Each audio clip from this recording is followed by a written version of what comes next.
ওই যে রফিয়া দেনের ব্যাপারে হাদিস আসছে বুখারী শরীফে, সে একটাকেই দলিল দেখায়, কিন্তু অন্য হাদিসে যে পরে মানসুখ হয়ে গেছে, রহিত হয়ে গেছে, ওইটা না পড়ে না বুঝে বা সমাজে ফিতনা করতেছে। হানাফিদের ব্যারাম হলো হাদিস শুনলে বলে মানসুখ হয়ে গেছে।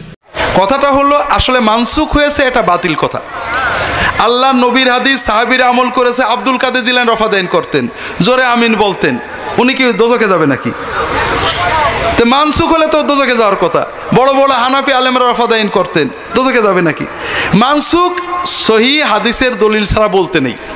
রফুল ইয়াদাইন না করলে কি নামাজ হবে, এই প্রশ্ন যখন কেউ করে তখন আমি রফুল ইয়াদাইন করলে অসুবিধা দেখি, বুঝছেন না? রফুল ইয়াদাইন করা সুন্নাত। রফুল ইয়াদাইন কেউ যদি না করে সুন্নত ছাড়লে সালাত হয়ে যাবে, কিন্তু যত সুন্নত কমবে তত নেকি কমবে, বোঝা গেছে না?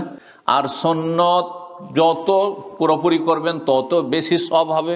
সুন্নত যত কমবে, একটা কমলো ততটা নেকি কমলো, এইভাবে যত বেশি কমবে তত নেকি কমে যাবে। কিন্তু সারা জীবন ধরে আপনি একটি সুন্নত কেন করছেন না?